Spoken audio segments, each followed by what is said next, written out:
السلام علیکم ورحمۃ اللہ وبرکاتہ. کہتے ہیں آپ کو وعلیکم وعلیکم السلام السلام ورحمۃ اللہ. ورحمۃ وعلیکم اللہ السلام وبرکاتہ. ورحمۃ اللہ وبرکاتہ. لبنہ کیسے بازی ہیں؟ میں جوائن کیے. لبنہ بازی، اللہ تعالیٰ آپ کو مکمل صحت کے ساتھ سلامت رکھیں. ہاں کل ان سے انشاءاللہ غلطی سے میں نے سے بات کر لی تھی. بس. السلام علیکم ورحمۃ چلے اللہ پہلے وبرکاتہ. لبنہ، بہت خوشی ہوئی آپ کی کلاس میں دیکھ کے. اللہ تعالیٰ اللہ تعالیٰ مکمل آپ کو صحت کاملہ اور عاجلہ عطا. آمین چلے آمین. دعا پڑھ لیتے ہیں، اس کے بعد کلاس کا نحمدہ و نصلی علی رسولہ الکریم. اما بعد فاعوذ باللہ من الشیطان الرجیم. بسم اللہ الرحمن الرحیم. رب اشرح لی صدری ویسر لی امری واحلل عقدۃ من لسانی یفقہوا قولی. رب زدنی علما. اللہم فقہنا فی الدین.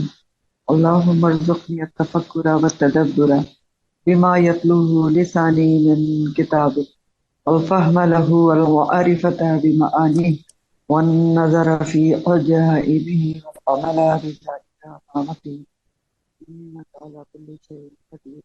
رب ارحمهما كما ربياني صغيرا. اللهم حاسبني حسابا يسيرا. ربنا لا تزغ قلوبنا بعد إذ هديتنا وهب لنا من لدنك رحمة إنك أنت الوهاب. آمين يا رب العالمين.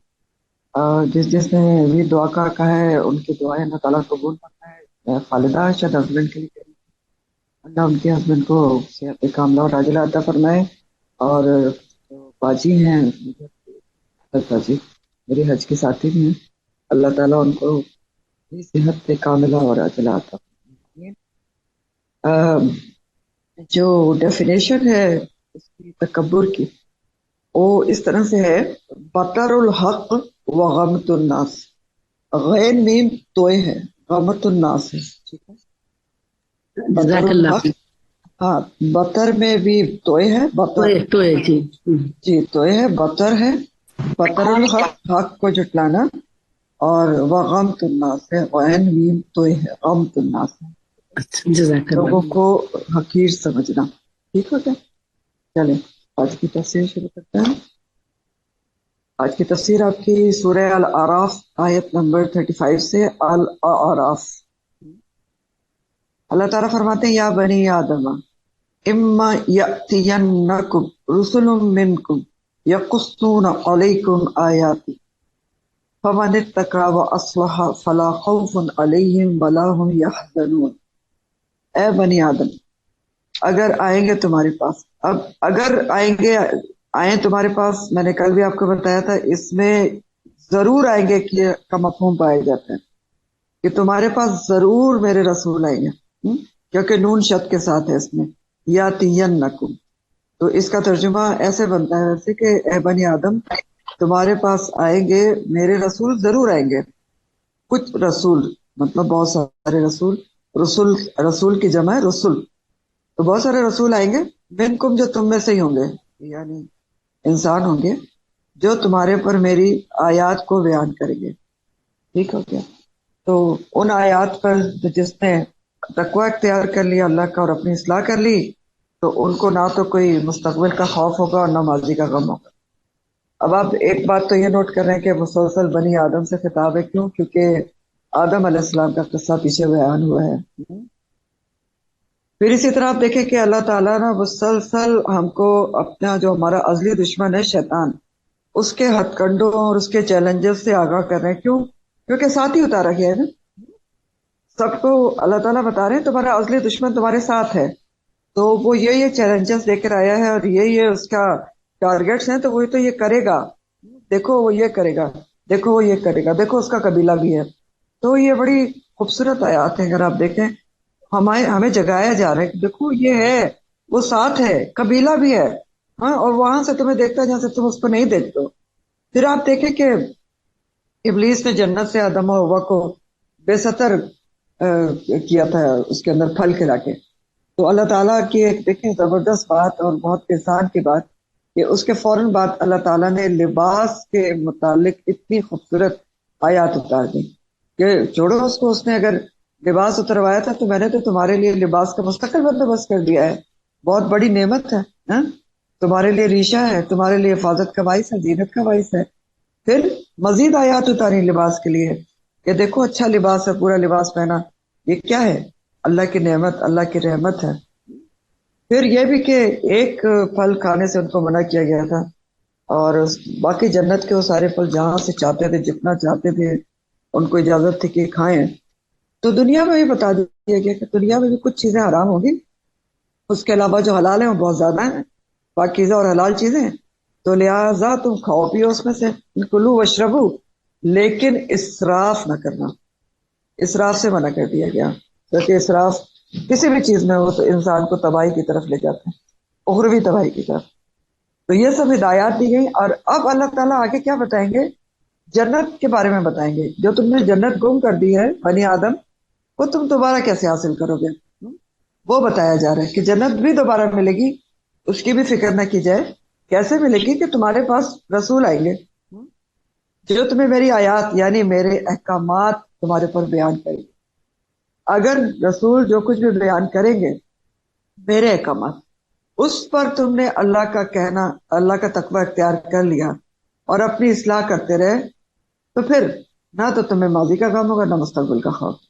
ٹھیک ہے، غم ہمیشہ ماضی کا ہوتا ہے، حزن، اور خوف ہمیشہ مستقبل کا ہوتا ہے۔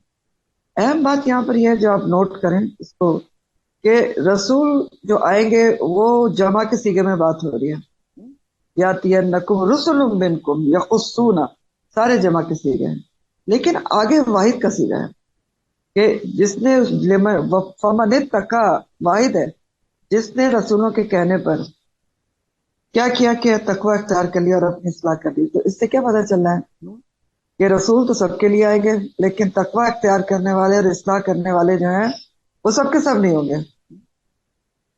جو یہ کام کر لے گا وہ کامیاب ہو جائے گا۔ اور اگلی جو نوٹیبل بات ہے یا سبق ہے ہمارے لیے جو غور طلب ہے، کہ یہاں پر اللہ تعالیٰ مستقبل کے خوف سے اور ماضی کے غم سے نجات کے لیے دو شرائط کہہ لیں یا دو علاج کہہ لیں بتا رہے ہیں کہ خوف اور غم دونوں سے تمہیں نجات مل سکتی ہے، تم نے دو کام کرنا ہے۔ اور یہ جو خوف اور غم ہے نا، دونوں ایسی چیزیں جو انسان کو اندر ہی اندر ختم کرتی ہیں۔ سوچ کے دیکھیں نا، ماضی کی کسی چیزوں پر ریگریٹس ہوں، غم ہو کہ ہم نے یہ کیوں کیا وہ کیوں کیا، اور ان سے انسان باہر نہ نکلے تو انسان اندر ہی اندر گھلتا جاتا ہے۔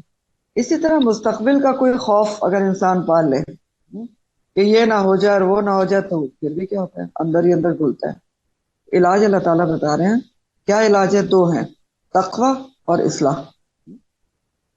یہی بتایا جائے نا، کوئی خوف ہوگا نہ غم ہوگا، دو چیزیں کر لو، تقوی اور اصلاح۔ تقوی کیا ہوتا ہے؟ آپ کو بہت دفعہ ڈیفینیشن بتاتی ہوں۔ تقوی یہ ہے، سمپل سا تو ڈیفینیشن یہ ہے کہ اللہ کا دل میں ڈر یا خوف ہونا یا محبت ہونا۔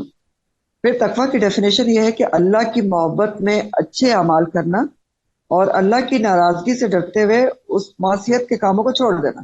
یہ ہے تقوی، کہ انسان صرف اللہ کی رضا کے کام کرے اور اللہ کی ناراضی کے کاموں کو چھوڑ دے۔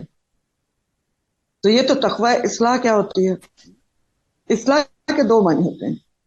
ایک نمبر 1 تو اصلاح جو ہے وہ فساد کا الٹ ہے، ٹھیک ہے، یعنی اصلاح یہ بھی ہے کہ فساد برپا نہ کیا جائے۔ تو فساد کب برپا ہوتا ہے؟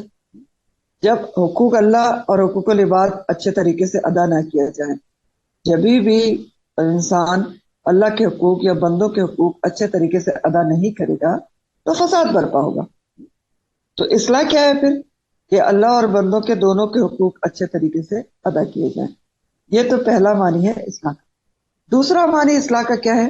کہ انسان اپنے اندر تقوی پیدا کرے، جیسا کہ پہلے کہا گیا فمن اتقا، اس کے بعد اس تقوی کے مطابق عمل صالح کیے جائیں۔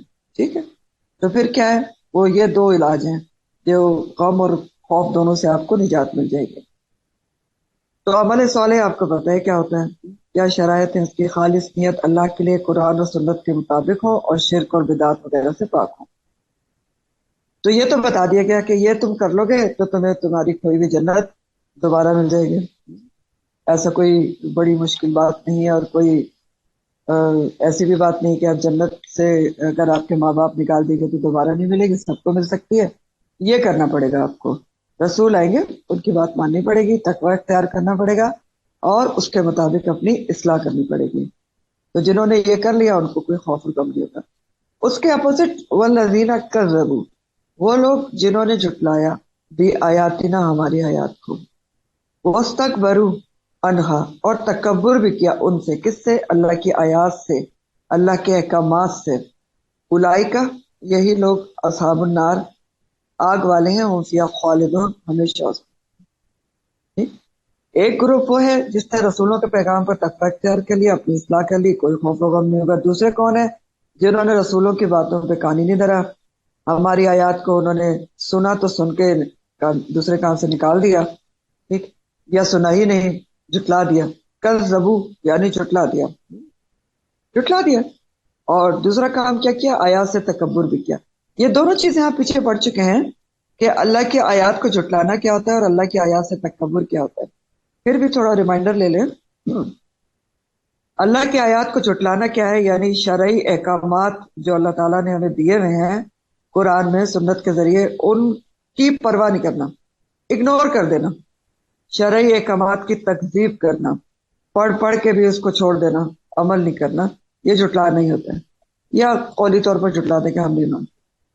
اور تکبر کیا ہوتا ہے آیات میں اللہ تعالیٰ کی؟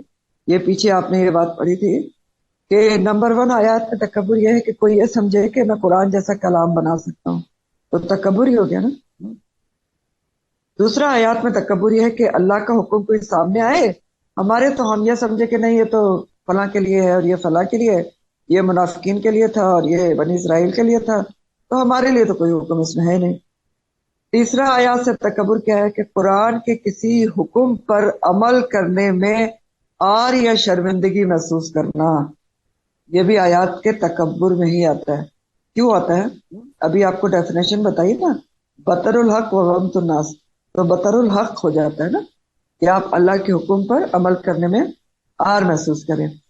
پھر چوتھی بات کیا ہے آیات میں تکبر کی؟ کہ قرآن کے علم کو معمولی سمجھا جائے، یہ بھی اللہ کی آیات سے تکبر کرنا ہے کہ آپ دنیا کی تعلیم کو تو بہت زیادہ ترجیح دیں اور قرآن کے علم کو اپنے لیے سمجھے ہی نہیں، یہ سمجھے کہ کسی خاص مخصوص طبقے کے لیے ہے، علماء کو حاصل کرنا چاہیے، مولویوں کو حاصل کرنا چاہیے، اور ہمارے لیے تو ہے نہیں، ہمیں صرف دنیا کی تعلیم حاصل کرنی ہے، اس کی اعلیٰ ڈگریاں لینی ہے۔ تو یہ بھی اللہ کی آیات سے تکبر میں آتا ہے یقینی طور پر۔ اور آخری بات آیات میں تکبر کیا ہوتا ہے کہ قرآن کے حقوق ادا نہ کیے جائیں، اور یہ بھی تکبر ہے نا کہ آپ قرآن کے حقوق ادا نہیں کر رہے، حق کو جھٹلا رہے ہیں۔ قرآن کے حقوق کیا ہیں؟ 5 حقوق ہیں: قرآن کے اوپر ایمان لانا، قرآن کی تلاوت کرنا، قرآن کے معنی کو سمجھنا اور سمجھ کر چوتھا عمل میں لانا، اور 5واں آگے پھیلانا۔ تو بہرحال ایسے تمام لوگوں کے لیے آگے وعید ہے جو اللہ کی آیات میں کو جھٹلاتے ہیں کسی بھی طریقے سے، یا اللہ کی آیات میں تکبر کرتے ہیں کسی بھی طریقے سے، ان کے لیے وعید ہے، اولئک اصحاب النار، یہی لوگ آگ والے ہیں، ہم فیہا خالدون، لمبے عرصے تک اس میں رہیں گے۔ اللہم لا تجعلنا منہم۔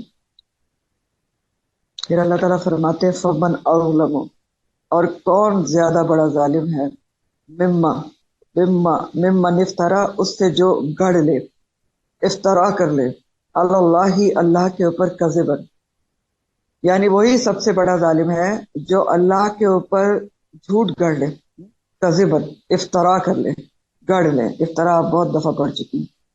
ایک کام یہ کرے وہ سب سے بڑا ظالم ہے، اور دوسرا کام کیا کرے؟ او کذب بآیاتہ، یا وہ جھٹلائے اللہ کی آیات کو، یہ آیات ہی، تو یہ دونوں کام کرنے والے سب سے بڑے ظالم ہیں۔ ومن اظلم کا معنی تو ابھی تک آپ کو پتہ چل ہی گیا ہوگا کہ اس کا معنی ہوتا ہے وہی سب سے بڑا ظالم ہے۔ تو وہی سب سے بڑے ظالم ہے جو 2 کام کرے کہ اللہ پر جھوٹ باندھے، افترا کرے، یا جھٹلا دے اس کی آیات کو۔ اللہ پر جھوٹ باندھنا کیا ہے یہ بھی آپ پیچھے پڑھ چکے ہیں، لیکن دیکھ لیں اللہ پر جھوٹ باندھنا کیا ہوتا ہے کہ جو اللہ تعالیٰ نے نہیں کہا وہ ہم کہیں کہ اللہ تعالیٰ کا ایسا حکم ہے، یعنی شرک اور بدعات کے مختلف طریقے ایجاد کر کے نام اللہ کا لگا دیا جائے کہ نہیں یہ تو شریعت کا حکم ہے۔ جیسے مشرکین مکہ نے بھی کیا تھا کہ وہ جانوروں کو چھوڑ دیتے تھے یا کھیتیوں کو ڈسٹریبیوٹ کر دیتے تھے اور کہتے تھے کہ اللہ کا ایسا حکم ہے، اور پھر صرف انہوں نے نہیں کیا تھا، آج بھی ایسا کچھ ہوتا ہے کہ مختلف بدعات کے طریقے یا شرکیہ افعال ہوتے ہیں اور ان میں اس کو شریعت کا حکم بتا دیا جاتا ہے کہ شریعت میں ایسا ہی اور ایسا کرنا چاہیے، تو یہ اللہ پر جھوٹ باندھنا ہوتا ہے۔ دوسرا یہ کہ خود ساختہ شریعت سازی کی جائے تو وہ بھی اللہ پر جھوٹ باندھنا ہوتا ہے، جیسے مثال آپ کے سامنے مشرکین کی ہے، یا جو بھی کرے جس زمانے میں بھی کرے. اور اللہ پر جھوٹ باندھنا کیا ہوتا ہے کہ کوئی جھوٹی نبوت کا دعویٰ کرے، یہ بھی پیچھے آپ نے پڑھا تھا، کہے کہ میری طرف وحی آتی ہے. اور اللہ پر جھوٹ باندھنا کیا ہوتا ہے کہ حلال کو اللہ کے حرام بنا دیں اور حرام کو حلال بنا دیں. اور آخری معنی کیا ہوتے ہیں اللہ پہ جھوٹ باندھنے کی؟ اللہ کی آیات کا غلط مطلب نکال کر، اپنے حساب سے مطلب نکال کر غلط فتوے دینا، یا غلط مطلب نکال کر اس کو دوسرے لوگوں کو کنوے کرنا. یہ بھی کیا ہے؟ اللہ پر جھوٹ باندھنا. یعنی جو آیت کا مطلب نہیں ہے وہ آپ اپنی طرف سے نکال لیں. تو یہ بھی کیا ہے؟ اللہ پر جھوٹ باندھنا ہے نا. یہ تو سیدھا سیدھا سمجھنے کی بات ہے. اللہ نے آیات میں کچھ اور کہا ہے، آپ اس کے کچھ اور معنی نکال رہے ہیں اپنے حساب سے، اس کو مولڈ کر رہے ہیں، تو پھر ظاہر ہے اللہ پہ جھوٹ باندھ. تو یہ تو ہے کیا ہے؟ یہ ممن افترى علی اللہ کذبا ہے. دوسرا ہے اور کذب بآیاتہ. یہ کیا ہوتا ہے؟ آیات کو جھٹلانا، قولی طور پر آیات کا انکار کر دینا کہ ہم نہیں مانتے، جیسے مشرکین مکہ نے کیا. اور اولی طور پر آیات کو جھٹلانا کیا ہوتا ہے؟ کہ اللہ کے احکامات پڑھ کر اس پر عمل نہ کیا جائے. بار بار احکامات سامنے آ رہے ہوں اور ایک کان سے سن کے دوسرے سے نکال دیا جائے، تو یہ بھی آیات کو جھٹلانا ہوتا ہے. اب سوال یہ کہ ان کو سب سے بڑا ظالم کیوں کہا گیا ہے؟ کیونکہ دیکھیے انہوں نے بہت طریقے سے ظلم کیا ان دونوں کیٹیگریز میں. نمبر 1 تو اللہ کا حکم نہیں مانا، اللہ کے احکامات کو جھٹلا دیا، تو اللہ کے حق میں کمی کر دی نا، ظالم ہو گئے. ظلم کیا ہوتا ہے؟ کسی کے حق میں کمی کرنا. تو اللہ کا حکم نہیں مانا تو اللہ کے حق میں کمی کر دی. نمبر 2، اللہ کے احکامات کو جھٹلا کر لوگوں میں اس طرح کی باتیں کر کے لوگوں کو گمراہ کیا، تو لوگوں کے حق میں بھی کمی کی، پھر ظلم ہو گیا. نمبر 3، خود گناہگار ہوئے نا، کہ اللہ کے احکامات پر عمل نہیں کیا تو اپنے حق میں بھی کمی کی، اپنے نفس کے حق میں کمی کی. تو ہر طرح سے پھر یہ ظلم ہوا، اس لیے سب سے بڑا ظالم. تو پھر اللہ تعالیٰ انہی لوگوں کے ذکر آگے چل رہا ہے جو آیات کو جھٹلاتے ہیں یا آیات کے ساتھ تکبر کرتے ہیں، کہ اولئک یہی وہ لوگ ہیں. کون سے؟ یہی 2 کام کرنے والے ہیں، جھٹلانے والے یا اللہ پر جھوٹ باندھنے والے یا اللہ کی آیات کو جھٹلانے والے. ان کے لیے کہا جا رہا ہے کہ اولئک یہی لوگ ہیں، ینالہم پہنچے گا ان کو، نصیبہم ان کا حصہ، من الکتابی کتاب میں سے. اس کا کیا مطلب ہے؟ نصیب کون سا حصہ ہوتا ہے؟ نصیب وہ حصہ ہوتا ہے جو قسمت کا مقرر کردہ حصہ ہوتا ہے. تو یہی یہاں پر کہا جا رہا ہے کہ یہ جو لوگ بھی اللہ تعالیٰ کی معصیت کر رہے ہیں، آیات کو جھٹلا رہے ہیں، اس سے اللہ کی آیات کے ساتھ تکبر کر رہے ہیں، اللہ پہ افترا کر رہے ہیں، تو یہ یاد رکھیں کہ دنیا کی زندگی میں ان کے نصیب میں جتنا کچھ لکھا ہوا ہے نا، جو کچھ اللہ تعالیٰ نے لکھا ہے، رزق لکھا ہے، کچھ بھی لکھا ہے، تو جب تک دنیا کی زندگی ہے تو وہ تو ان کو ملتا رہے گا. اور اس لیے بھی ملتا رہے گا کہ دیکھیں اللہ تعالیٰ مومن، کافر، نافرمان سب کو دنیا میں رزق دیتے ہیں. تو اس کی 2 مین وجوہات ہوتی ہیں. ایک وجہ تو یہ اللہ تعالیٰ رحمان ہے، رحیم ہے، اس لیے روزی روٹی تو سب کو دیتے ہیں، خالق ہے نا، مالک ہیں، تو کسی کو بھی اس کی روزی روٹی بند نہیں کرتے چاہے وہ کتنی بھی معصیت کرے. اور دوسرا مین ریزن یہ ہے کہ آزمائش اسی میں ہے کہ اس کو نعمتیں دی جائیں جو بھی ہے، چاہے نافرمان ہے یا فرمان بردار ہے، اور پھر اس کی آزمائش ہوگی کہ اب وہ کیا کرتا ہے. ابھی بھی وہ شکر گزاری کی طرف آتا ہے یا ناشکری ہی کرتا ہے، فرمان برداری کی طرف آتا ہے یا نافرمانی میں ہی لگا رہتا ہے. تو آزمائش ہوتی ہے اس میں بھی کہ ہر کسی کو ملتا ہے کہ کون ابلیس کے راستے کے اوپر چلتا ہے اور کون جو ہے وہ اللہ رحمان کے راستے کے اوپر چلتا ہے. تو دنیا کی زندگی میں تو ان کو جو نافرمانی بھی کر رہے ہیں، کچھ بھی کر رہے ہیں، اس طرح کر رہے ہیں، ان کو جتنا نصیب میں ان کے لکھا ہے روزی روٹی، کوئی بھی نعمت وہ ملتی رہے گی. لیکن پھر کیا ہوگا جب ان کی موت آ جائے گی؟ حتی اذا جاءتہم رسلنا، جب ان کے پاس آ جائیں گے ہمارے فرشتے، یتوفونہم جو ان کو فوت کریں گے، تو قالو وہ کہیں گے، فرشتے کہیں گے جو موت لے کر آئیں گے، جان نکالنے کے لیے آئیں گے، قالو این ما کنتم تدعون من دون اللہ، بتاؤ ذرا آپ کہاں ہیں تمہارے وہ شرکا جن کو تم اللہ کے سوا پکارتے. ٹھیک، یعنی دنیا کی زندگی میں تو ان کا گزارا چلتا رہے گا، چاہے ناشکری کر رہے ہیں یا نافرمانی کر رہے ہیں. لیکن جیسے ہی جان نکلنے کا وقت آئے گا، عمر پوری ہو جائے گی یا جیسے بھی مریں گے، تو جب فرشتے ان کی جان نکالنے آئیں گے اسی وقت ان کو پتہ چل جائے گا